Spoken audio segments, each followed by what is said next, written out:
So, this year we had, was it 8 people who contributed some photos and or other artwork. And so we're going to go through them. And there's no preferential treatment here. These are in the order that they came into me. So, why is my please move the window away from the shared application. I don't know what that means. It's not sure. That's what I've been doing.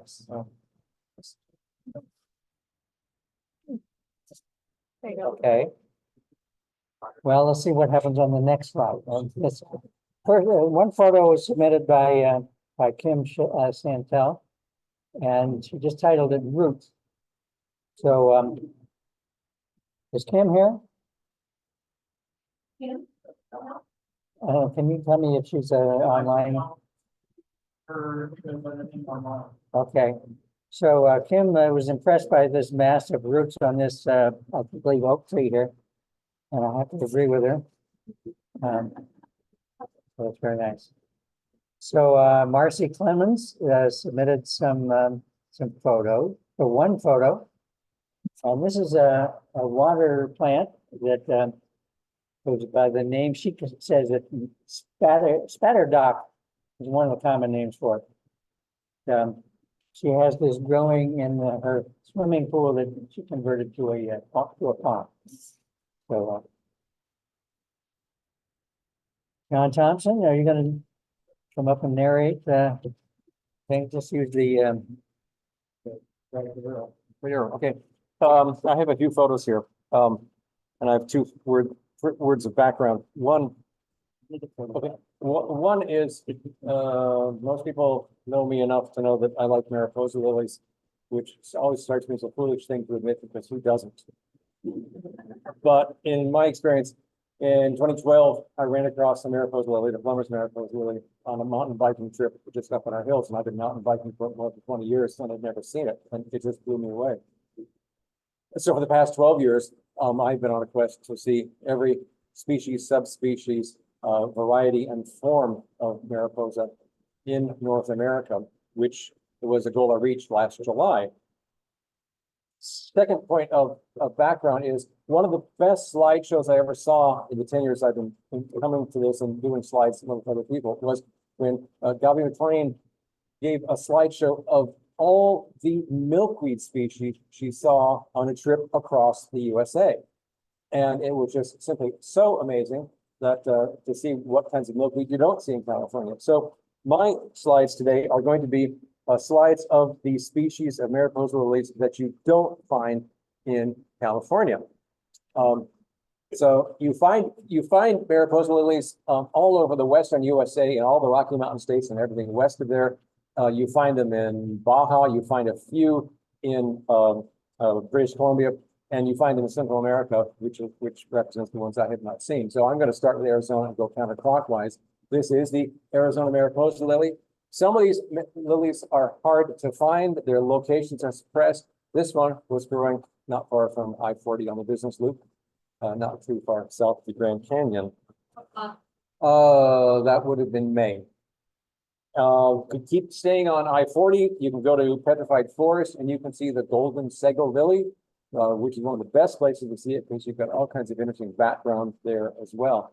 But if you're in late May, you could be out of luck. Early May, much, much better.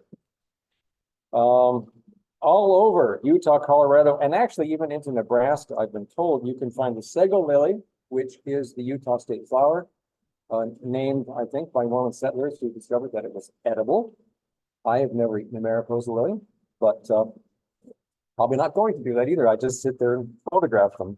But this wasn't too hard to find. We were driving along and my wife, who has the sharpest eye for flowers, if anybody I know, said, I just saw Mariposas, let's get off at the next exit. And we drove back. And what you can't see here is that just over that rise is all the traffic on I-70. Now, also in Utah and Colorado is a Mariposa lily that I don't think exists, called the Cisco Mariposa lily. This is what it would look like if it did exist. I think it's a Sega lily that just blooms pink, but there are people who want to say, no, it's a separate species. But it looks to me like it intermingles too closely with white Sega lilies down there in the left corner to be its own species. But it's a drop dead gorgeous flower, so who really cares? Colorado and New Mexico don't have a lot of different varieties, but they do have the Gunnison Mariposa, which has 4 different manifestations that I have found. A plain one I found outside of Denver, this one up in the Rockies on the right, but then the purple one near Los Alamos, New Mexico, and then in the Sangre de Cristo range, the yellow form, sometimes known as the Pecos Mariposa. These can be hard to find, and there's a bit of hiking involved, but boy, are they worth it. Moving into Montana and Idaho is the Baker's Mariposa, sometimes called 3-spot Mariposa for the 3 spots.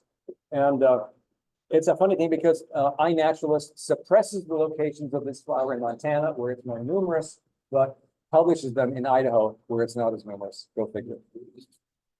Also in Idaho and a little bit into Washington and Oregon is the Big Pod Mariposa lily with just amazing colors, in the nectar and the distal spot. And it's a wonderful flower. And we lucked into a a logging road where there must have been 1,000 flowers along the verge. This is one that's definitely suppressed, hard to find. It's called the giant Mariposa. It's not really giant. Calicotis nitidus really means shining Mariposa because of, I guess, the glossiness of the flower. But boy, again, another harder to find in terms of its suppressed location. But boy, what a beautiful flower. In Washington, we went on the search for this to celebrate my 70th birthday, which is 10 years from now. And we were looking for the Lyle's Mariposa, and I was sure it was going to just be kind of a plain Jane white Mariposa. But we spent 4 days looking for it, and every place we went, it had just a little bit of variation. And you can see the shades of color, the different shape of, the markings in the petals. It was a wonderful thing to find. Down to Oregon, the Garnet Mariposa lily, which is really hard to get to because it's all on private land or locked up by private land. So it is a real dickens of a time to get in there. And we have had some adventures finding that one. I'll talk to you later about that. Howell's Mariposa is very restricted. A lot of these Mariposas in Oregon are growing on serpentine soils in a patch of the southwest part of the state. And there's an incredible diversity. And the range of all of them is quite restricted. This is one of those. And then the subalpine Mariposa, which grows all over the flanks of Mount Hood and several other places. Not too hard to find. And last of all, the Umpqua Mariposa, which is the only Mariposa we tried to see and had people with rifles and camels telling us to go away. So we lived through that, and we were able to find that in a couple of, it's got 3 different subspecies, and we were able to see all of those these last summer. That's what I got.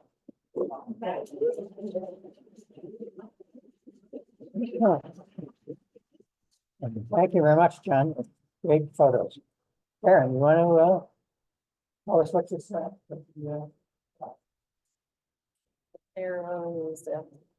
Hi, I'm Karen Suarez. I'm on the board and I do publicity for our chapter. And as I get started here, mine are local.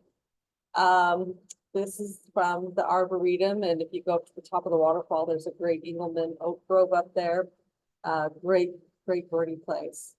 And also, as I'm talking, if you go to our Facebook page, you can download our native plant sale flyer, and I would encourage you to print the flyer to a page and share it, have them with you wherever you go, and print a full page, posted your Starbucks, your Chamber of Commerce, because we can't be everywhere, so we depend on everybody in all of your communities to get the word out about the plant sale, so we can educate people about the importance of these native plants. So it was a great year for red-breasted nuthatch up there at the Arboretum and everywhere.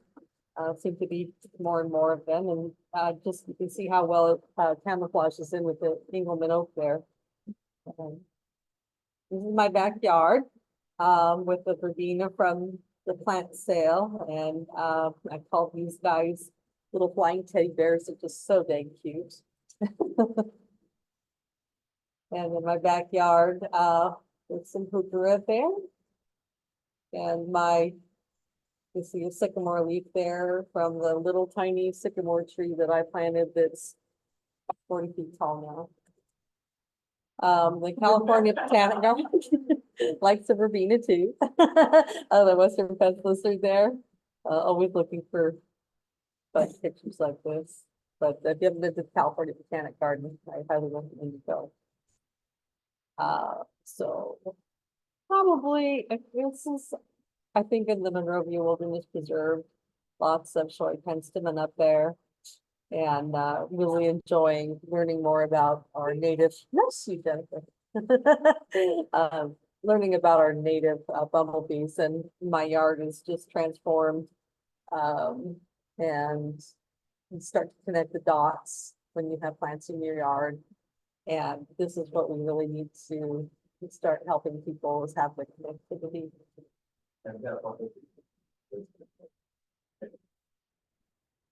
Is that the punch? Yeah, I forgot to change that. That one's not cropped out. So I do have one. I do have one. I'll show you the difference. Right, yeah. So, and this is up in the Monrovia Hills, and in federally endangered species of Broughton's milkfisch. And it blooms about June, July, maybe. And it's pretty prolific up there this year. Doing pretty good. There's your crotchy. And has the nice orange butts. I think that's a female that has the orange, but yeah, yeah. And that was up in the Monrovia Hills as well. And I forgot to change the name on the other one. That's my backyard. That's the showy milkweed. And I think here I'm gonna let you start to see. This is a little field from a caterpillar that in the metaphor. Oh, that's right. Okay. And then bring the blues into your yard, plant buckwheat, all kinds of buckwheat, the flat tops buckwheat, the California buckwheat should be really in every yard. And I could go up into our wilderness, get to a buckwheat plant and spend about a half an hour looking at one plant. And this is my new favorite plant, coyote mint. I killed one a long time ago and I thought it wasn't for me. And then I saw one in the front yard. I go, okay, I got to give it another go. And it's doing well in my backyard. And it was just really popular with the native sweat bees. Here's the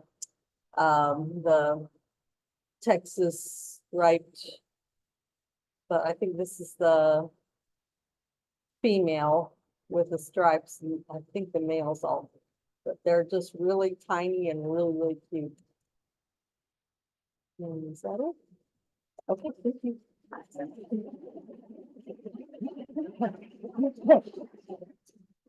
Okay, May, if you'll tell us what your photos and how you made them. Hi, I'm May.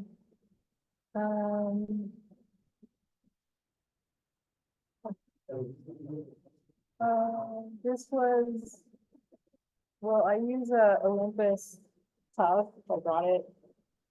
It's a point and shoot kind of waterproof. Me and Zach were hiking a lot in the Amber National Forest. It's really close. So just started learning about the native pollinators and realized I had some shots of the bumblebees. The baskets are, they kind of collect the pollen on their legs with the special kind of like hairs that they have, that they can take the pollen back to I think their nest, I think. So that's what those little things are on the sides of their legs. There's a couple of different ones that I captured.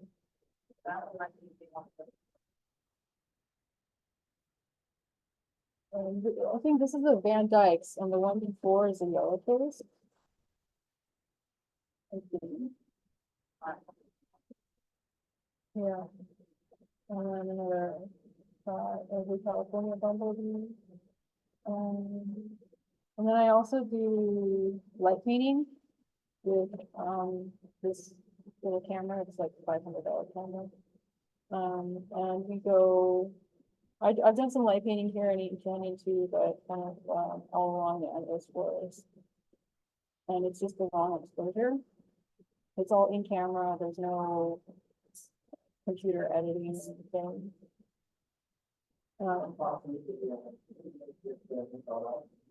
Yeah, so I have my camera on like a night setting mode, and I have it on a tripod, and then I have a headlamp or a flashlight, and I'm just running across the frame, like evaluating, like, okay, so I like this shot, I need to bring my sweep up a little bit higher, and or lower, or like, like compose the landscape. And for me, the light trails represent spirit and energy.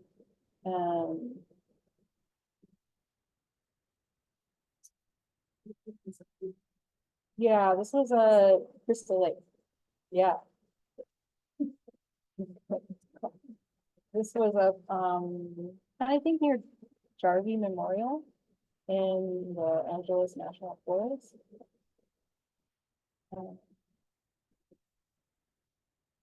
And this was like along the Angeles Crest Highway, just on one of the turnouts.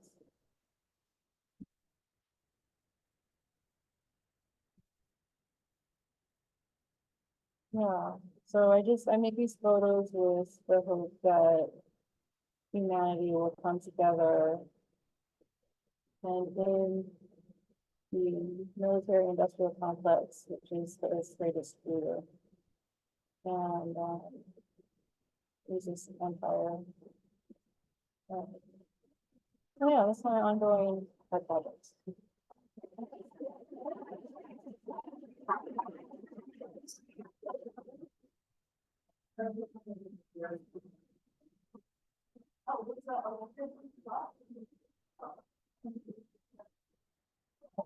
Yes, for the people on Zoom, the camera that she's using is an Olympus Tough. And I have that same camera myself. Okay, Terry, are you coming up? Oh, here we go.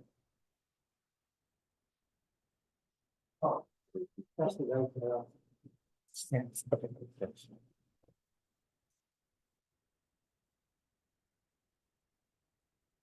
Hopefully a survivor.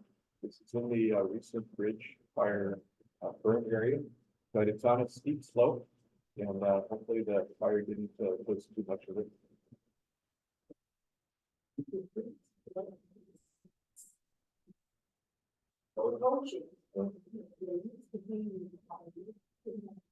Yeah. Yeah, and the scraping for the road fence. And short ways away, another olive root or Cornbell. Really beautiful when they're full bloom. Again in the burn area, but on a nice steep slope, so hopefully protected. The foothills above Glendora, this plant has its own preserve.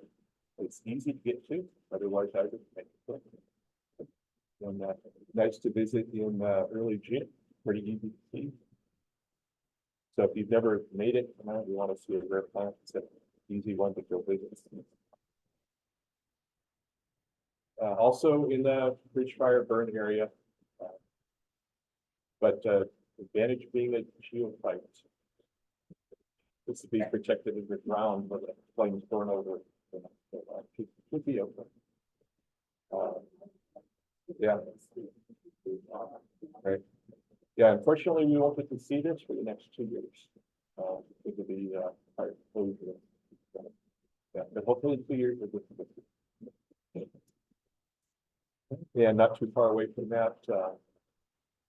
other type of medical facility with lots and lots of visitors.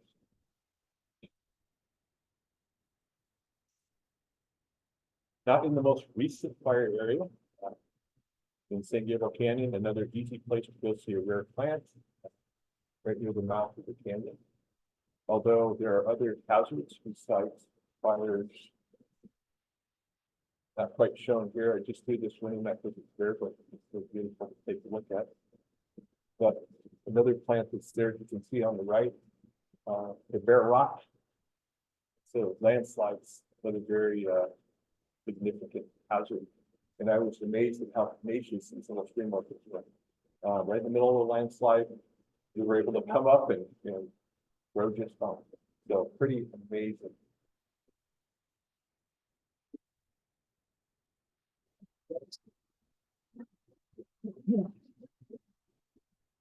Okay, next we have Silva Blackstone. I think Silva told me she's not gonna be here. Is that true?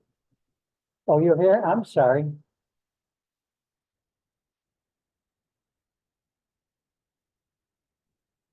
Yes, I can if you like. Maybe you should step closer to the mic. Step over there. Seldom see someone. No, Yeah, you want to hold? yeah. Well, this is the kinds of rain on a day that had rained. Can you hear me? Yes. And this goes to show you, this series, that you shouldn't stay home just because it's cloudy. Because we discovered these beautiful flowers. Next slide.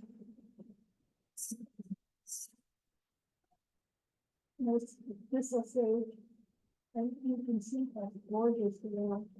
With the white waves on the end of the flower. And it's quickly, and there's more. So we found this field of flowers. And that's the Kimberly Lane, where the San Gabriel spot going on the base of themselves. And you can see beautiful landscape pieces. And we just spotted it on a side road. It says, oh, that's that. And it's no more here. I don't know which one, but it was very good because this is sage. Try to say that.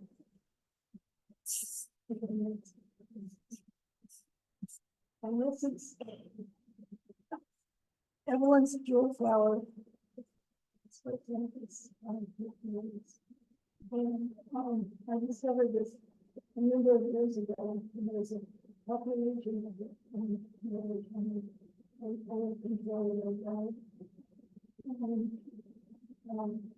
I've been visiting this for a number of years. And you learn, kind of learn something every time you go. You're like old friends. And got me interested in the jewel. Okay, next. And we have the most amazing seed ball that's like about 2 inches long. And what you see is the leaves, they're green and the petals are young, and then you have this chunk of flowers. And the leaves are this wonderful metallic purple color. It's very amazing. Okay. And this is another going on the side of the rock. They're not. And again, wonderful seed pods. This is on Old Control Road in Tulare County. It's outside of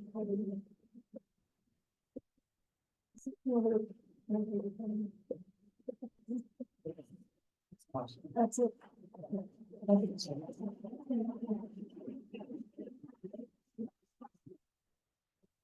I really like that But the other Streptanthus, I'd just like to say the name, Streptanthus farnsworthianus.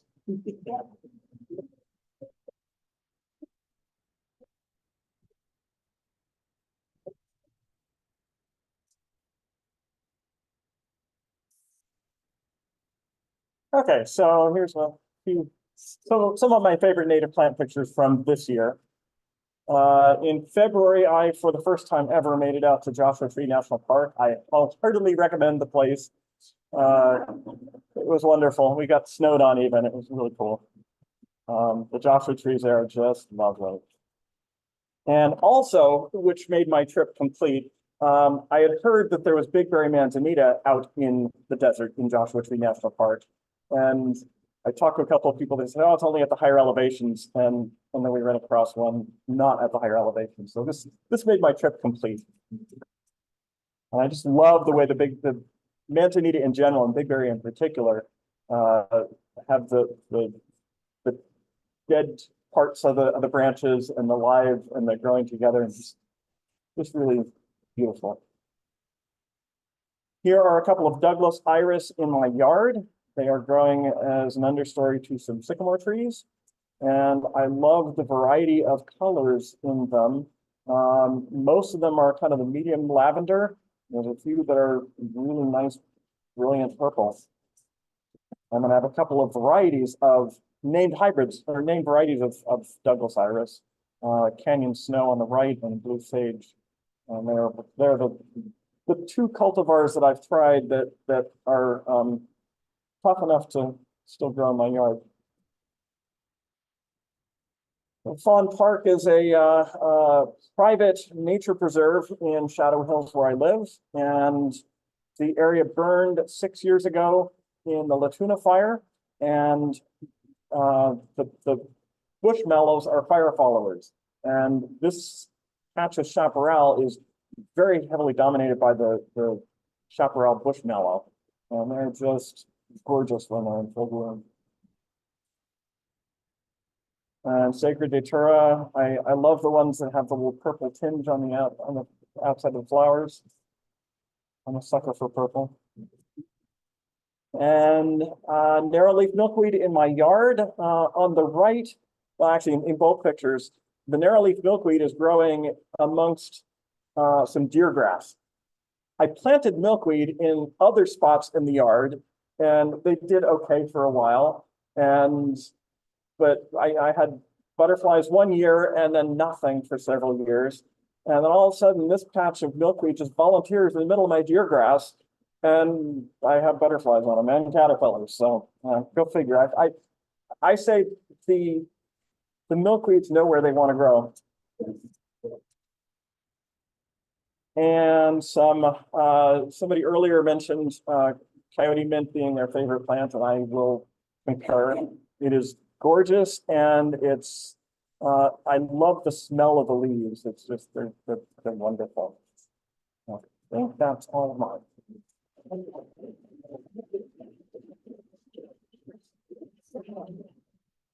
Okay, and this is our last contribution, some artwork from Lucian Yao. And she has some of her work on display on the board in back there, and she's going to have some photos of it here. Right Just so you keep it right here. So hi everyone, I'm Yusen Yao. I'm actually Chinese, and I'm a graphic designer, illustrator, and visual artist. I recently just graduated from Cal Arts with a master's degree in graphic design. And this project is part of my thesis project. It's called Eco Garden Toolkit from lawn to native plants.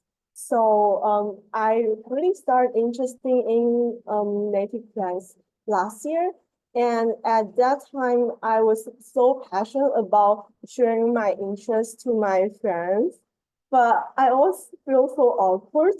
I don't know why. It just feels weird if I just mention it up, and I don't want to persuade them for all the knowledge. So I was like, maybe I could use my skill to create like a toolkit, and inside it have a thing, just it's just have the basic and information for like why we shouldn't have lawn in our yard and why native plant is working and why it's important. So if they got this thing, they can have a quick idea of why we should do this, and it's not heavy at all. It's really light to read.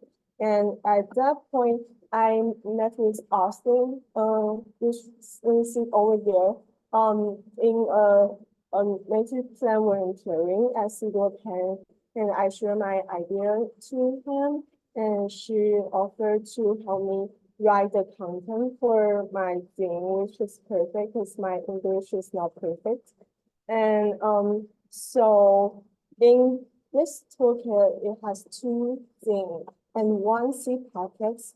And inside the native plant thing, it also includes 8 different kinds of native plant parts. It's perfect for people who just know the native plant, but they want to explore more. Is for people who want to share their interest to their friends and others, or is for parents who want to share this kind of knowledge to their children. And this is how the long thing look like. And this is the native planting. And this is the seed packet. And this is some photo shoot for this packet. And this is some of the native plant cards.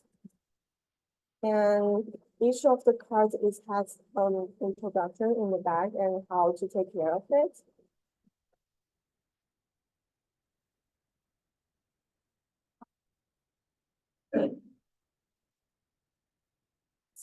So for me, I did all the illustration and layout and hand binding for the thing, and Austin did all the content for it. So that's my project. Thank you. Thank you. So, all I have to say is to thank you, the contributors here, and also for everybody who enjoys the contributions.